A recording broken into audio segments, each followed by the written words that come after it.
Hello, everybody. If I can welcome all of our speakers to the screen to get started. Apologies, Kerry, for my queuing slide didn't quite set up properly, but I'll hand over to you, Kerry, to get us started. Thank you, Matt, and good morning, everyone. I have turned my camera on, but I can't see myself, so I'm not sure if you can see me either, which is a wonderful start. No, okay. So I'll just keep talking, and at some point, hopefully, I will appear on the screen. Welcome to our session on citizen engagement on the environment. I'm Kerry Davis, and I work for the National Centre for Social Research, and in partnership with my colleagues who are also in this session today, and a few other people who couldn't be here, we wanted to talk to you about the project that we've been doing for the past couple of years, with a real emphasis on some of the sort of practices and approaches that we've taken to engaging citizens in questions around the environment. I have just a few opening slides just to sort of help put you in the picture about the project before I pass round to colleagues to talk about the specific aspects that they took a lead on. So I'm going to do that, and hopefully at some point in a minute my camera will also do what it's meant to do. Oh, there I am, perfect. So I think if I, this is a good start, isn't it? Excellent start. Now, okay, actually, oh, goodness me, it's going so well. Right, I think what I'll do instead, just because I'm clearly incapable of multitasking this morning, instead of showing you my slides, is just talk. I've only got a few minutes anyway, so I would only have taken up the time by, I'm just disappointed I can't show you my nice pretty picture. So what I wanted to just cover very briefly is what the project was, some of the various aspects of it that we're going to talk about today before handing over and having a conversation. So the Citizen Engagement in the Environment programme has been funded by DEFRA for the past couple of years. And it's a study that sought to explore and understand citizens' views and priorities in relation to the environment, very much with kind of reference to the broader 25-year environmental plan, but that wasn't its only sort of driver. And in addition to wanting to explore citizens' views, we also wanted to examine the evidence base on citizen engagement in environmental policymaking in the UK. And this has become particularly important now. I mean, we would all say that. We're all exceedingly biased about the role citizens have and should have to play in questions of policymaking and democracy more broadly.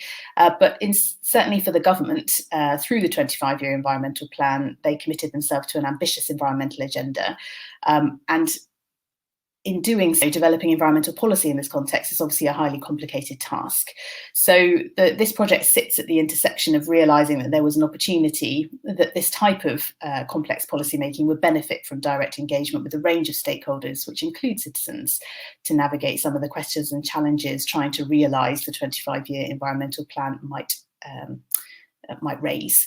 And so in order to inform and achieve some of these objectives, we wanted to look at we wanted to see, or we thought it was necessary, I should say, to understand public attitudes, values and behaviours, and in doing so also have the opportunity to kind of experiment and explore some different ways of ultimately involving and engaging and hearing citizens' voices in some of the large questions that got thrown up. So that's the broad scope of the project. As I say, it's been done in a partnership, and that's involved my organisation, NatSen, involved, and Simon is here today to talk for his part. We have Sophie from the National Coordinating Centre for Public Engagement, obviously the Natural History Consortium, and then partners from the Marine Biological Association and Incredible Oceans, as well as the Behavioural Insights team, and also Krista Mayer, who's been working with us to work on the public engagement training in particular. So that's the range of people you'll hear from. Very briefly, and this is a slide you can't see, so that's not terribly helpful, but our approach to our 2-year project was essentially to split it up into 3 main parts. The first part was very much about laying the foundations, so doing a scoping review to look at the sort of state of evidence with respect to citizen engagement in environmental policy making more broadly. That review has now been published, so you can have a look at that through DEFRA's website. We also invested in a capacity building phase, which Chris is going to talk to you about, in terms of engaging and training up public engagement experts to be able to contribute to our series of citizen engagement in terms of being able to articulate and identify and explore environmental questions and priorities with the public. We then had a citizen engagement phase, which is really the majority of our talk today. And that encompassed 2 main methods, so I will leave colleagues to talk about that. And then running underneath all of that, we had a sort of monitoring, evaluation and learning phase to also help us be alert to what we were finding and how the project and the things that we were doing were impacting not just us as a group of people, but also for DEFRA as stakeholders and the public who participated, some of the public who participated in our events.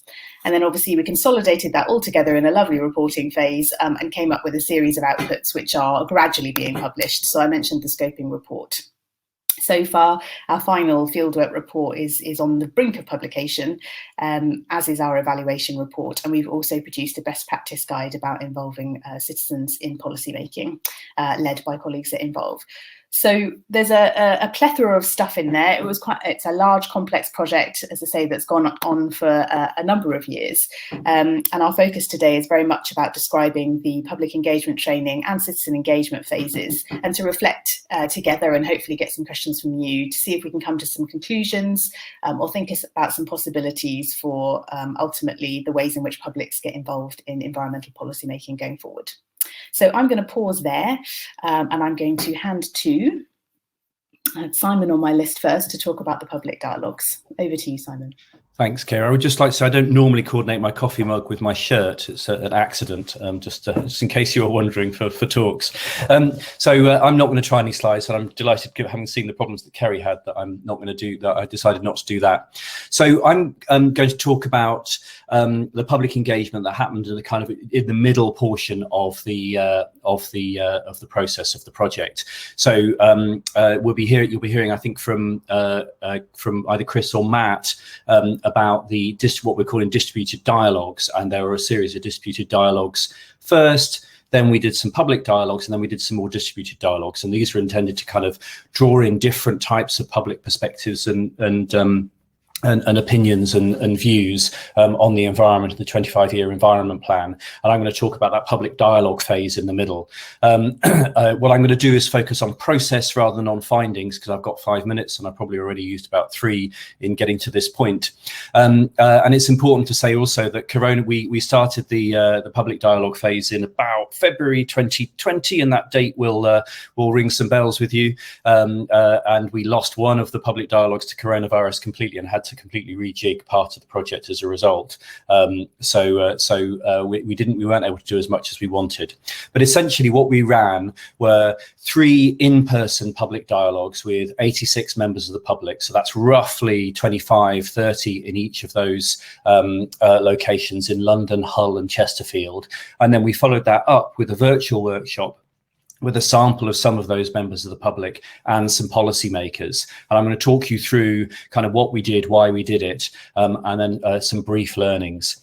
So the role of these public dialogues, where we brought together a representative sample of members of the public, was to try to understand what it is that the public values about the environment, why they value it, what their visions for the future are, and how they. Now we've lost Kerry, which is slightly disconcerting.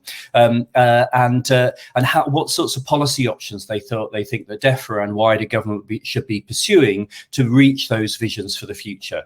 And we chose a public dialogue because it's a specific form of public engagement where you spend a fair amount of time with the public. So we had 2 full days over one weekend with each of those groups in those 3 locations. They hear evidence from experts, and they get a chance to deliberate with those experts and themselves about the implications of the evidence, about what their visions for the future are. And these public dialogues allow you to get to 3 levels of understanding. So polling and surveying and so will allow you to get to the what public say they want in terms of whatever policy question, in this case, the environment, the next 25 years of the environment. But this deliberative process allows you to get below that into why they say they want it. What is it? What values, perspectives, principles are they bringing to bear as they say that they would like to focus more on one area than another, or they think that the vision for the world should look like this and not that? Why are they saying it? And then critically underneath that if you've got enough time, you can begin to get to some of the tensions and trade-offs. These principles and values may not be commensurate, may not be possible to deliver both as you think about environmental policy. So it can help you to engage citizens in a conversation about what should be prioritized, which value, which principle, which perspective. So the rapid evidence review that Kerry mentioned and the first round of distributed dialogues were intended to help to shape the questions that were asked during that centerpiece of those dialogues. And critically, one of the things we did in these dialogues, most dialogues start with expert presentations and supporting participants to understand, the public to understand this area of policy making, and then to start them deliberating. But we actually started by asking participants to bring in an object of something that represented something about the environments for them, something that they valued about the environment. And we used that as the jumping off point to have a conversation with them about what that object signified, why it was important to them, what they valued about the environment, what it said about their hopes and their fears. And we used that to start mapping hopes and fears for the environment. And then we gave them some expert interventions around the 10 areas of the 25-year environment plan, and got them to think about those, which areas of the 25-year environment plan were therefore most important to them, to then begin to engage in, well, what is our vision for the future for this area, and what are the policy options we think will help the government should be using, that trade-off between taxes, between voluntary action, between education, or whatever the different options, policy options are. How should the government approach each of those areas of the environment plan that the participants had focused on? So what we got was a very participant-led approach to saying this is important to us, and this is the action that we think we should be taking, others in the environment, in the sphere should be taking, and the government should be taking. And then those 3 workshops, as I said, we took a sample of roughly 10, I think it was 10 from each of those workshops into a virtual workshop with policymakers. And this isn't often done. Normally, what happens at these dialogues is then the findings are then gone through by the researchers and then presented as this is what the citizens say. But we took the draft findings from the 3 workshops, and we tested them with the participants. We gave them a chance to say, look, you've completely misunderstood what we were saying, and we think you've emphasized the wrong thing. And then we gave them a chance to deliberate with people from within DEFRA, the Department for Environment, Food and Rural Affairs, and within Natural England and so on, to have a conversation with them about the policy options and why they chose one policy option over another, to begin to support participants to understand the constraints the government is suffering from, but also policymakers to understand what the thinking of the public was. So just very quickly, just a few learnings. One of the innovative things about this was this attempt to integrate different forms of engagement. Often engagement happens in isolation. It was very hard to do that integration. I think the connection between the distributed dialogues and these dialogue workshops didn't work as well as it could have done. I would in future spend a lot more time inside the team talking about how that was going to work, because I think we didn't quite get as much as we would have hoped to get from that. Starting from where the public were really worked. It's something I'm taking into my work, rather than starting with experts. Wherever possible, I want to try and find a device to start from where the public are. These dialogues are too often expert led. And then finally, because I haven't got very much time, it was right early on in coronavirus, so it was one of the first attempts that I'd done to try to do a deliberative workshop with members of the public and policymakers, and we had one person sitting in a car doing it, which really struck me at the time. It still wasn't very warm. Was it? I can't really wait. It felt like it was really striking, that the effort that participants put into getting there. But despite all of that, the deliberative workshop seemed to work very well, and certainly the policymakers in particular told us afterwards they found it very useful. So that was a real whistle-stop tour, and I hope you've got a sense and a flavour of what we did and what we learnt. Thank you, Simon. I know I appreciate we've not given ourselves lots of time for coverage, but we also want to leave time in the session to hear your questions and thoughts. So Simon mentioned the public dialogues, which sat in between these distributed dialogues, of which there were 2 rounds. One was face-to-face, and then the second happened online as a result of coronavirus. And Sophie and Matt are going to give us a quick whistle-stop of that before going to Chris, who's going to talk to us a bit more about the public engagement training and how that sort of underpinned or enabled us to implement some of our plans. So Sophie and Matt, over to you.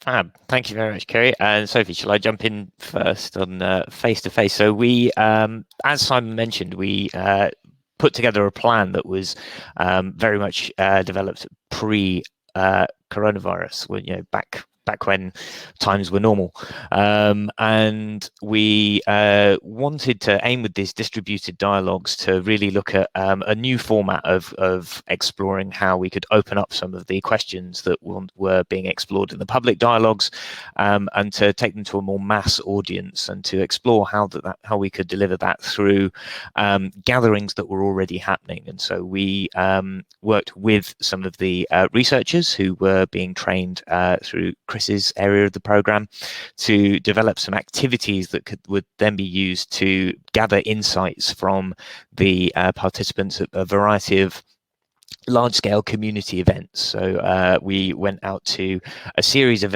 events over the first summer, where we were back when mass gatherings, no one had ever heard of a mass gathering until we weren't allowed to have them anymore. So we went out to a series of large-scale events where we had activities, interactive games and things that have been designed to draw out some of these insights from participants. And we went to a series of different events all over the country, and gathered in those insights. And it was very open at the in that kind of first iteration. We gathered a lot of information, a lot of insights, that we then had to draw out different conclusions from, and that really helped to inform a lot of the later stages of what we did with some of these distributed dialogues. A lot of that involved going out and sort of being on the ground, chatting to people face to face, and that was kind of very much the first phase. And originally our plan was to then repeat that with some more refined questioning in a second year, in a second summer, attending similar events to draw out and refine some of our questions coming out through there. But then a lot changed, and just like Simon mentioned, we had to change a lot of our plans, and we shifted to design an entirely new and remote online distributed dialogue format, which I'm going to hand over to Sophie to talk about. Oh, Sophie, you're on mute.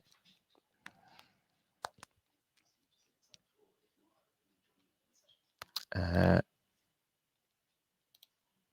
bottom middle button should take you off mute. It's not working.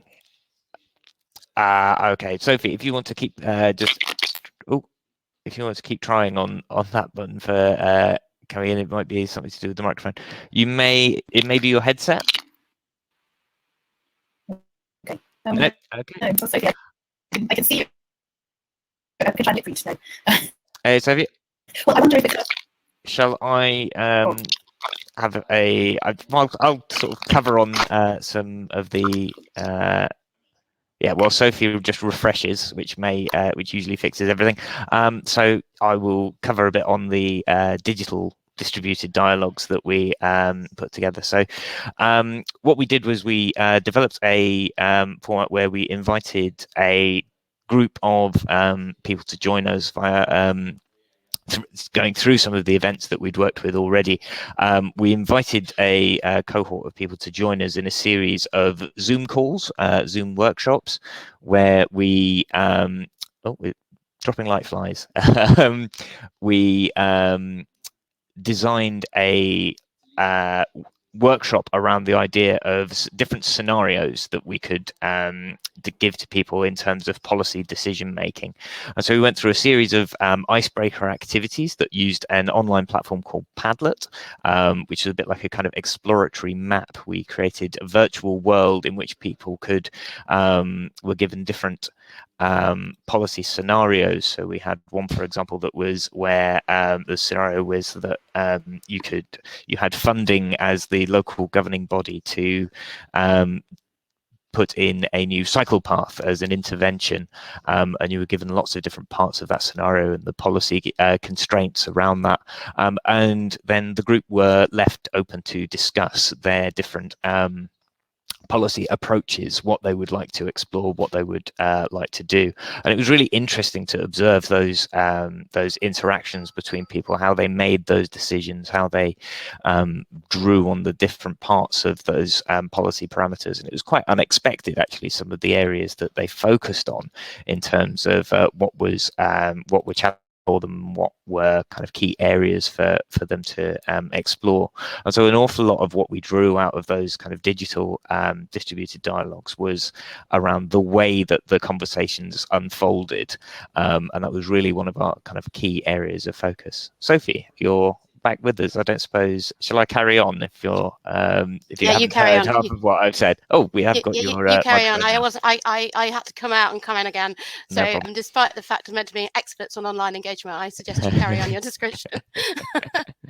And so we had this this really rich these really rich insights from groups who from the groups that we had in those workshops into how they viewed policy decision making, and I think really drew out some understanding for them as well, and some of the challenges of making some of these decisions.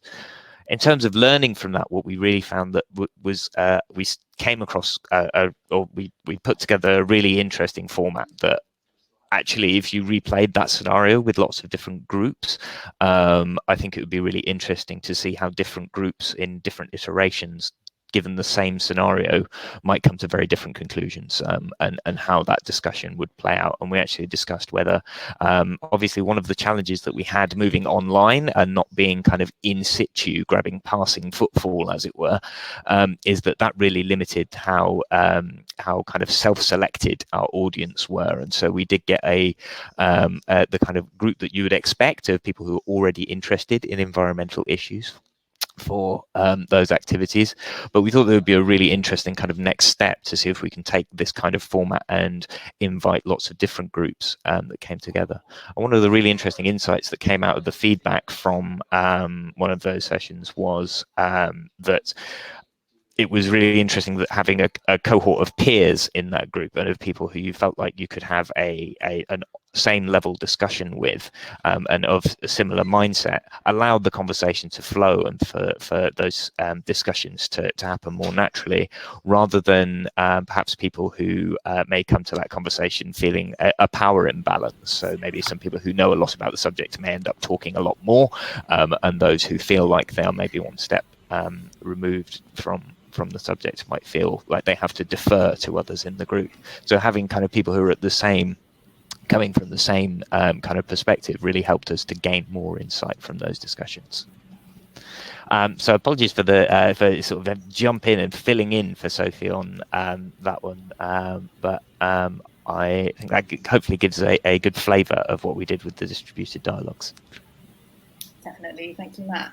And Chris, over to you now, just to talk about where the public engagement training, which actually came at the start of our project, so we're slightly doing this back to front, but the role that played and what the learning was there for something like that in a project of this type.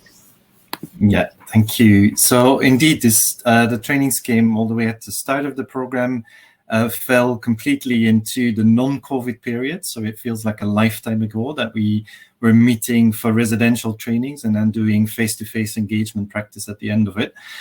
So we ran 3 of these training programs in Bristol, Liverpool, and Plymouth, and they were linked to these kinds of mass gatherings that Matt was talking about, which were in some cases existing nature-based festivals, but in another case in Liverpool, it was an Afro-Caribbean festival that had no nature agenda to it. So we tried to reach diverse audiences with the training program that then led to the engagement practice.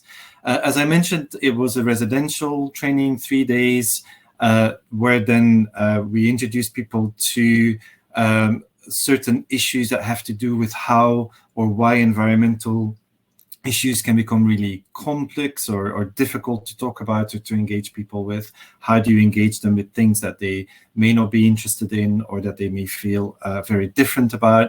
So the training was all focused on that.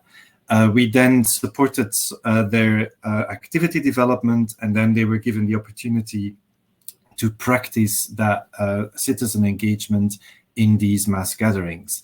And the purpose of doing that was when we have people who are working in the environment, either in policy science and conservation, because we'd opened up the training to people who are working in Natural England, Environment Agency, DEFRA itself, to people who worked in science, in scientific research in universities, and to people who work in conservation organizations. So when you bring these people together, how can they communicate and engage more effectively on these issues that the public may have very different views about? So we had about 48 of these participants from across these different sectors, which is something quite special in and of itself. So most of the time we're running these kinds of trainings for either people who are working in universities, or people who are working in policy organizations, or people who are working in conservation organizations. So simply bringing them together such that they could be sharing their perspectives amongst each other was already a very big component of that training. So as I mentioned, the training is specifically targeted towards the challenges of engaging people on environmental issues. So how do you deal with a diverse range of perspectives, from indifference to very strong opinions about particular issues? How do you deal with fragmentation of opinions, polarization of opinions that might exist around certain topics, where some people that were coming into the training had lots of experience of organizing meetings where angry citizens would come and shout at them, or other times where they couldn't get anyone into the door to come and speak about a particular topic. And we also really looked at how do we deal with these different value sets that people in society have about things that they care about in life, and then specifically how that translates in how they relate differently to environmental issues. So for instance, to give one example, I know that there's a strong emphasis in the nature conservation community to think about nature connection and to try to get more and more people into that nature connection. That is something that will work with particular value groups really well, but with other value groups you would struggle to make that point of nature connection. That wouldn't resonate so easily with them. The training was to help them deal with these sort of environment-specific difficulties of engagement, but there was also a component to that training that was related to how do you gather data from people when you're doing some kind of participatory engagement activity. So we heard Simon speak about the expert-led engagement of the public dialogues. What we try to do in these distributed dialogues was to have more participatory, interactive engagement activities that were fun and engaging for people to take part in, but then also would generate some kind of data that would tell you how people were relating to particular environmental issues. We had a range of people, a range of environmental focuses in the training group. So we had people who were interested in landscapes, others who were interested in rivers, in the marine environment, in soil, in climate change. So big diversity on environmental issues. They had a range of their normal audiences, so the audiences that they are dealing with in a day-to-day professional context. So some of them were more rural focused, others had more urban audiences. Some of them had very specific stakeholder groups like farmers or people working in a business context. And so again, a sort of a range of backgrounds in that regard. But one of the very interesting aspects that we uncovered during the training is that almost everyone came from the same value group. We spoke a lot about values, about the psychology of values and what people care about in life. We also did a test where we tested ourselves and see where do we fall in that landscape of values. There's one particular framework from cultural dynamics where you have 12 different groups, and 95% of the participants, of the 48 participants in the training, fell in one of these 12 value groups, meaning that they're sort of representing 15% of the population, and that 15% of the population is trying to engage the remaining 85% of the population on environmental issues. And that's one of the challenges that we needed to overcome with the way that we are trying to shift the modes of engagement, the way that you're trying to get people interested in issues of the environment. The training in and of itself had a large impact on the participants. So we heard from many of them afterwards that it shifted their entire perspective of how they thought about their job, how they thought about engagement within their job context. And we felt that a lot of them were very well equipped after the training to embed these new practices, where they take into account the different perspectives of the people they're speaking to embed these practices really into their own professional context moving forward. So that was a very good effect in and of itself.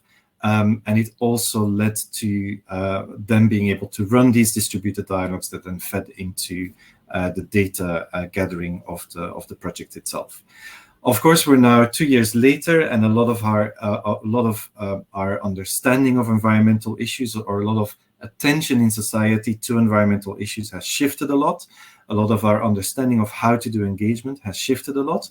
So it feels like a program or at least that part of the program feels like a long, long time ago, but we have taken a lot of what we learned in 2019 in these sessions forwards into how we are now doing this kind of training online and how we are thinking about engaging citizens around environmental issues. That's it for me for now. Perfect, thank you, Chris. I can see some questions popping up in the chat, which is brilliant. Please do keep them coming. I'm just going to ask people, my colleagues, to just do one more thing before we kind of throw it open to all questions and comments. So whilst they do that, do have a think about what you want to ask us or anything else you want to find out, as well as the things that are already in here. So based on all of the various things we did, in that sense, role was a lot more to do with the kind of data gathering, as you might imagine. We're a research organisation, how you collect that data, how you make sense of that data, and ultimately how you might kind of write that up into the types of reports that DEFRA and others hopefully find interesting and use. One of the things that I wanted to ask colleagues to reflect on just briefly is what they think the implications might be for kind of public engagement or citizen engagement with environmental issues going forward on the basis of what we learned. So Chris was already alluding to the fact that certainly some of our work was done in what feels like a different time. We did some rapid adaptation as the programme was ongoing in order to convert our plans to online spaces when we needed to in order to keep the conversations going. And now we're at the other side of that, and we've had the opportunity as a team to kind of write up and reflect on what we've done.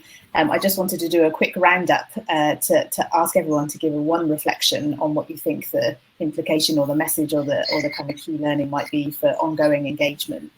So I was going to start with Sophie, just because it would be good to hear from you, and then we'll go around the group. And as that's happening, please questions come up, and then we'll spend the rest of the session in discussion with you.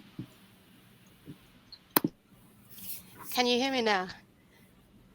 So I think that the big thing for me about this 2-year investment of time was looking to see whether public engagement done in public dialogues, which we know are costly but hugely effective at gathering diverse perspectives on issues, could they be replicated in any way and be taken to a wider, broader audience, perhaps those who would never be able to give 2 days or into a public dialogue setting. And I think what we learned from both our online engagement and from our distributed dialogues is that there's a huge potential to gather robust data from publics within settings where perhaps the theme of the challenge isn't the main theme of the event they're going to. And I guess for me, there's an invitation there to explore what could distributed dialogues add value to the consultative work that we're doing, and in enabling public perceptions, public interests and ideas to inform both the research that we do, but also the decisions we make about where investment goes. Thank you, Sophie. And background to you, Simon. I think probably just picking up on what Sophie said, and it's not so much a new reflection from me as one that I keep making, but it seems to be very new for policymakers every time it happens, is I think there's a tendency for policymakers to see the public as a disinterested, amorphous blob that doesn't really have very much knowledge. But we recruited for those public dialogues a set of people who are properly representative. These were people who volunteered to take part in environmental workshops because they were interested in the environment. These were people we went out to select to match a certain demographic. And, it was striking for some of the policymakers who'd not taken part in that kind of thing before, quite how engaged and quite how knowledgeable those members of the public were. And that is something we see and have seen for decades over public engagement, and the kinds of things that Sophie's talking about, and that the public might turn up to an event which is for something else, but then be willing to engage in the environment and engage knowledgeably and interestedly and in a way that's insightful, is something that doesn't surprise me at all. And it also ignores the fact that the public is talking about these issues in a whole range of settings that are outside the kind of bounds of where policymakers go. But the environment is going to affect us forever. So we really, really have to find ways of supporting policymakers to go out and be in those spaces. And I think, policymakers will talk about people who are hard to reach. Frankly, they're the ones who are hard to reach, not the public, and I think how we support them to have the confidence to be in those spaces, I think, is really important. So the reflections of Chris and the training that he did, I think, are quite important there. And I could bang on forever about this. It's been my bugbear for the last decade probably. So it's not a new learning, but it was just re-emphasized through the course of this process. Do you have any reflections? Yeah, I think picking up the point on adaptation and the kind of changing halfway through, I think one of the really interesting things when we completely changed the approach for the distributed dialogues in particular, I found that there was a really interesting point of how designed that interaction had to be, or at least that we felt that it had to be. It had to be so carefully crafted to ensure that it would work and would be engaging and would be interesting for people to take part in at a time when, our entire lives were online, and actually, yet another Zoom call with some people to talk about environmental issues may not have been the most appealing offer compared to the kind of grabbing people at a festival to talk about things. So I think that it was really interesting that we sort of went into that with a very designed, almost gamified approach to setting up those conversations. And what we found was that it really worked in terms of stimulating that conversation and having that game-like activity, which we kind of took very centrally. So in the first distributed dialogues, we gave a lot of that design responsibility over to the researchers and practitioners who had engaged in the training with Chris.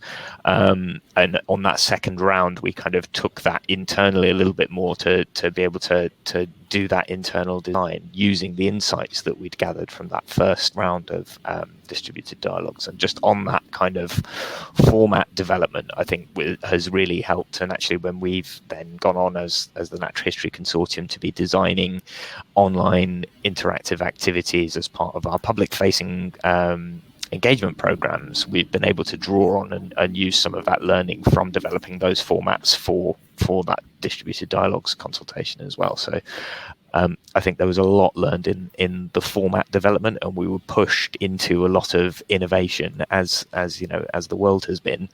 But this was another example of where some of that online activity could be a really great opportunity to supplement rather than replace the face-to-face. And I think actually the timing of having one round before and one round afterwards was a really interesting space to be in. Kerry has messaged me to say her connection is awful, and it does look like she's frozen there. So she's asked me to pass on to Chris. And then Matt, if she's still not back, I can't see any questions, so you might have to field questions at that point. Lovely. I can see a question here that I'll try to answer. So sort of for fun and games, the group that everyone fell into is Pioneer Transcender. If you do that test on that I posted a link to, I guarantee that most of the people on this platform will fall into that group. The things that we did to help people to understand how to engage better across those values gap was we spent almost an entire day on it. So we started with with where people were, where the participants in the training are, understanding their own values with regards to the environment, then moving to understanding how other people frame environmental issues differently, and then understanding how you communicate across that gap. So at some point we did like a role play, but not a role play where you were asked to inhabit someone you don't understand. We asked people to inhabit someone that they knew on a personal basis, a friend, a family member, someone that they cared about and knew, and then have conversations with each other across these value divides. And that was a very powerful device for people to understand how difficult it can be to communicate across these different perspectives, but also the benefits that you get out of making that connection. So most people managed to find a connection during the conversations that they had. And then once that connection is there, you can start having a real genuine conversation. And then we send people out on the street to have that connection in real life with people in Plymouth and Bristol and Liverpool. And they were incredibly scared about that at the beginning, but it turned out to be a very, very positive experience that where they were sort of opening with a good question to start a conversation, rather than one that immediately goes for nature or pure environmental concern or nature-based concern. It was more an open question about environmental nature.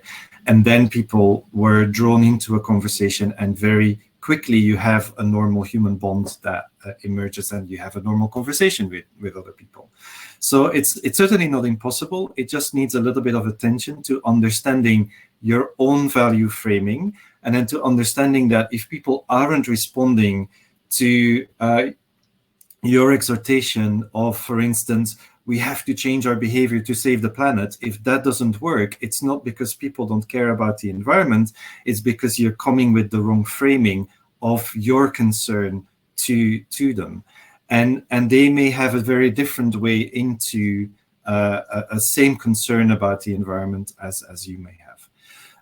So that's just some of the things we were doing. I saw a lot of questions about, will this training be run again? We have been kind of, in our different organizations, been running similar things. So Sophie is running something at the moment. We're running with the UCL Climate Action Unit. We're running a number of programs which have, of course, been online recently. But there will be other opportunities for similar kinds of training in the future. So do keep an eye out on each of us or organizations individually. Thanks, Chris. It looks like we're not getting Kerry back, so I will. I'll step in. And now I've actually found the session questions rather than the event questions, which is definitely helpful. I'll go through the chat, and then I think there's at least one question in the Q&A that I'll try and get to too. I'll try and do it in order. So the first one I found is for me from Penny, asking about the objects that people brought in. I was actually laid low by coronavirus, so I only actually attended the London session, and I don't think we've got anybody here who attended the other session, so I can only talk about the London session, unfortunately. We were really struck by quite how much plastic people brought in. I should think probably maybe 2/3 of people brought in plastic. Perhaps when you think back to the time and the work that David Attenborough was doing at that point, it probably isn't surprising that people brought in plastic, but there was a lot of concern, not just plastic, but other objects people brought in. Somebody brought in a picture of a forest fire, I think in Indonesia, showing lots of concern about very much, obviously, the human impact on the environment. There weren't many kind of people thinking forward to the future. The other object that really stands out to me this far in time away from it is somebody brought in a picture of her 2 grandchildren, really thinking about wanting to leave a world for the future. And again, that's probably not surprising. So although we started off being dominated by waste, we ended up in London and one of the other, looking back at the report, one of the other events also, the participants really wanted to focus on education and supporting members of the public to think about what role they could play in the environment, which I think was really interesting. Kerry, I'm just going through the question. I know we've lost Sophie. It really is. We're in and out, aren't we?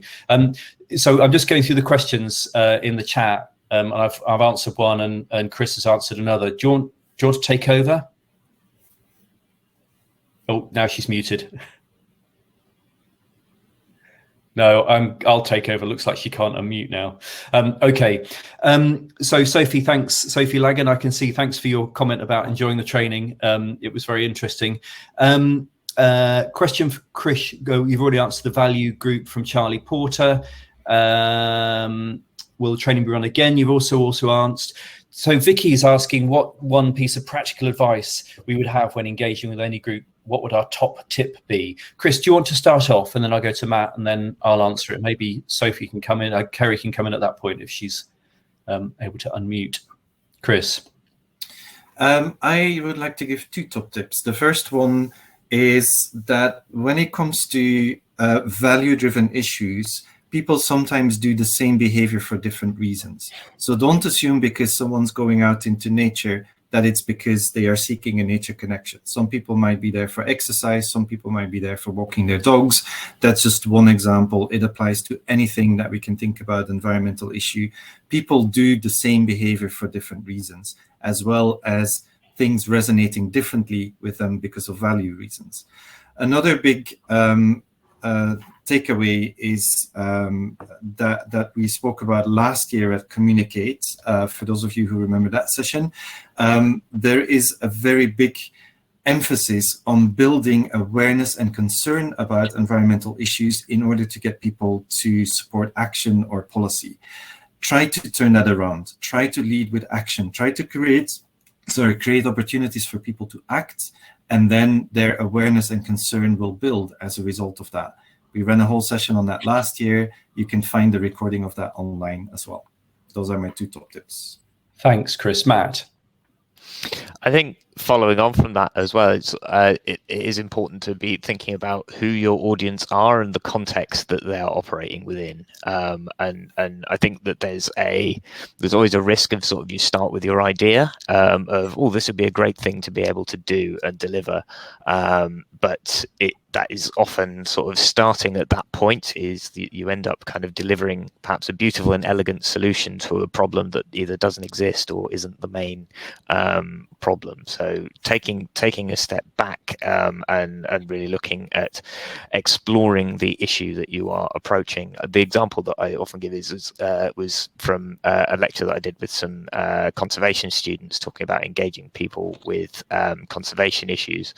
And I asked them to select a conservation issue that they wanted to approach with an engagement campaign and then sort of do a rough plan of an engagement campaign. And this example was around poaching of rhino horn and for medicine. And they set their campaign in the UK. And it was just kind of a really classic example of looking at awareness raising and sort of running a Save the Rhino type campaign in the UK to affect a behavior change that was aimed at an audience that was not a major user of rhino horn products and so wouldn't have much influence over the space. So taking it back to the audience that you're trying to approach, the context that they're operating in, and trying to start with the audience and the challenge rather than starting with the solution and coming back as well. Kerry, I think you're still having problems, aren't you? Yeah, it looks like it. So Kerry said to me that she's going to answer questions in chat. So we haven't tried to silence the women in the project, I promise. This is most unfortunate. So I'm going to pick this up, and then it'll be a nice seg into Sophie Lagan's question, which is to what extent did the public feedback get absorbed into DEFRA's plan? How were the ideas and decisions received? Kerry is really the one who should answer that question. But I'm going to talk about kind of the preparatory stuff. What would the one tip be? And it's a tip I always give. If you're a policymaker wanting to engage the public, you really have to be very, very clear about why you're doing it. You need to understand what the scope of the decision is, what you've already decided, and what is open to change by the public. And what I often find is that policymakers aren't honest with themselves and therefore with the public about what can change and what can't. And they're often not having that conversation at a high enough level. So the public engagement happens, but the policymaker, the leaders at the top, have already made their decision. So unless you're integrating the public engagement properly into the decision-making process, you're actually going to do engagement that can't influence what happens. And I think that's a really critical problem. And then, but that's the first step. The second step is what Chris and Matt were talking about, which is then understanding what it is that the public want and what their context is and why they might be engaging. And the trick then is to overlap and kind of mesh your objectives and incentives with the public's, and try and look at where you can be delivering value both for you, but also engaging the public in ways that the public think is valuable for them. DEFRA has certainly found the report useful and interesting. The 25-year plan is a long plan, and it involves lots and lots of teams across DEFRA. If I was going to be really critical, I think that one of the really big challenges we had was engaging policy teams across DEFRA, and that was because we didn't really know what the public were going to bring up, so we didn't really know what policymakers were we needed in the workshops. And I think there's some work that needs to be done between, if you're going to be participant led, it becomes harder to do the work inside the organisation to make sure the organisation is ready to listen if you're engaging across something as wide as an environment plan. I'm hoping that Kerry can put a little bit more in the chat about DEFRA's response, because I've not been so involved in that, and I don't think either Matt or Chris are going to be able to add to that. They're not looking like they've got anything more to add. Katie has asked a question about the public dialogues and the distributed dialogues. So I'll answer the question for public dialogues.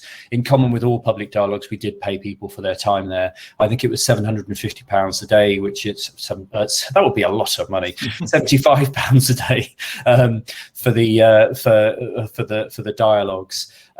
Which is the kind of industry standard. Did we pay people, Matt, for the second distributed dialogue? No, I believe people came as volunteers, but we did do a access honorarium, so people could claim an honorarium if it was a kind of time covering activity. So people had the option to request that. Great support. Okay. Excellent, thanks. Great.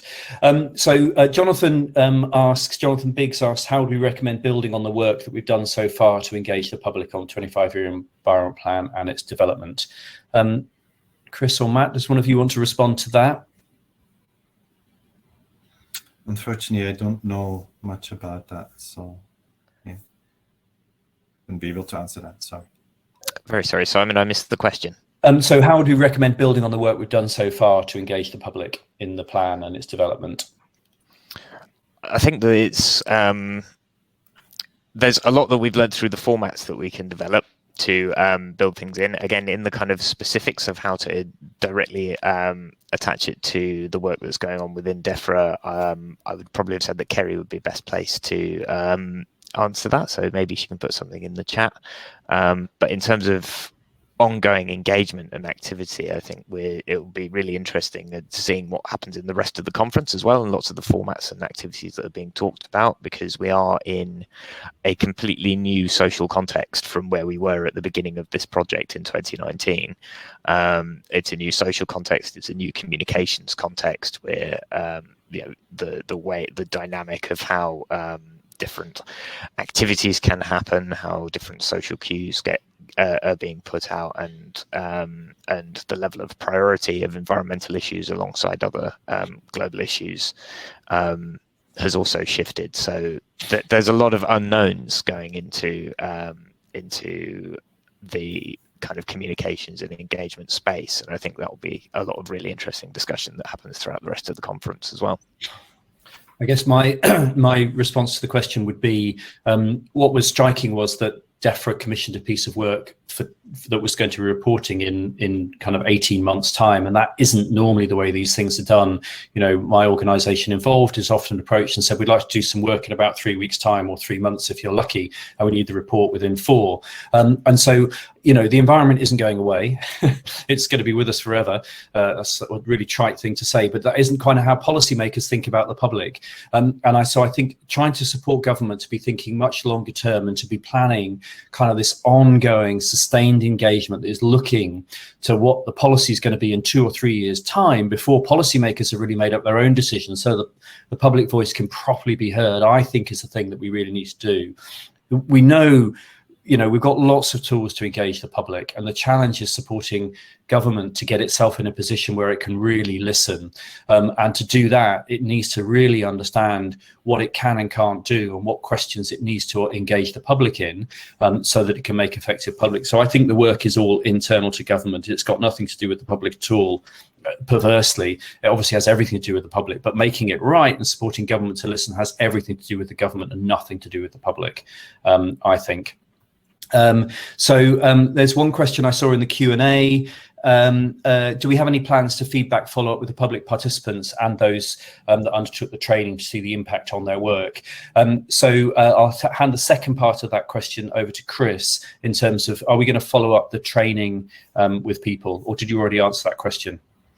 I didn't answer it. I think we did go back to a few of them during the evaluation, and I think some of these results will be in the evaluation report. I have run into quite a few of them over the last 2 years and gotten a sense of the lasting legacy of the training and how they're now working differently from before.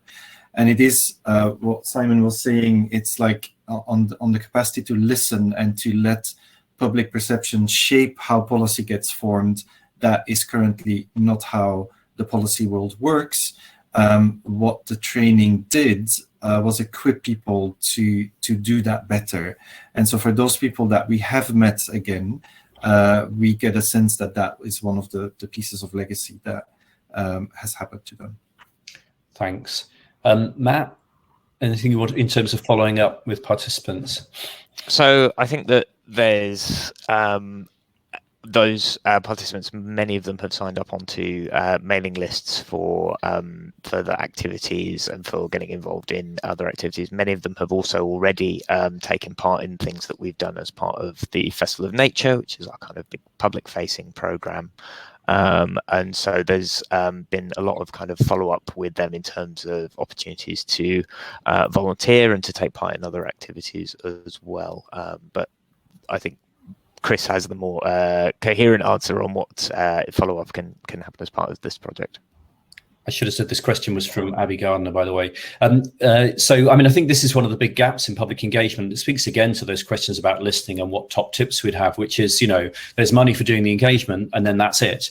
But actually, and I think that's partly comes back to my point about policymakers often seeing the public as being this uneducated, amorphous blob. And there's this kind of feeling that once people have gone through an engagement process, they've suddenly in some way become tainted by knowledge, and we can't ask them and can't involve them anymore because we don't really then know what the public think. But the public has such a broad range of, I mean, we're all members of the public, and we're better or less well informed.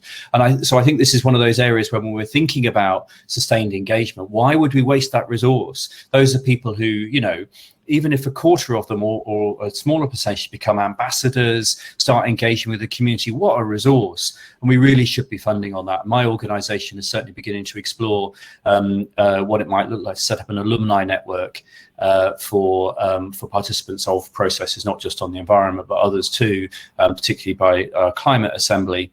And the French Climate Assembly, for example, the participants themselves have established an organization to follow up the recommendations with government. So participants themselves are beginning to organize too. We've got 3 minutes, and I think that's all the questions. So I'm going to fire something at Chris and Kerry. Sorry, Matt and Chris, and maybe Kerry can answer in the chat, which is there one thing that stands out for you from the engagement process that really stands out for you? And I'll start to give you a little bit of time to think about it, which is I took part in the London process, and we asked the participants to pick an area that they wanted to kind of think about the future, and one of the subgroups picked sustainable housing. And what really struck me was that they were really interested in sustainable social housing. So they wanted to grapple both with the environmental questions, but also with the ecology questions. And that got them into some really interesting conversations about funding, about the purpose of housing, purpose of the environment, and how to kind of marry those trade-offs. And I thought it really showed that when you get these things right, you can really get the public quite deeply, quite quickly into some really important questions that are right at the heart of the environmental challenge that we face. Chris or Matt, I've thrown this at you. Anything that stands out? Yeah, I have one, which was, I hinted at it at the beginning, the value of bringing people from policy, science, and sort of NGO sector organizations together. That was very valuable in and of itself, to bring these people together in the training. Often we are sitting in our silos, organizational silos. It's hard to then understand what goes on in other parts of the system. Just bringing these three different groups of professionals together was already opening up a lot of new possibilities for the way that they were learning together, learning from each other's expertise, and putting that into practice in their engagement activities. So wherever I do something in the future, I would hope that I can do the same, bringing people from these different sectors together in a training rather than doing it per sector. Thanks, Chris. Matt. And if I might have to make this the last point of the session, as we're coming to the end of our time.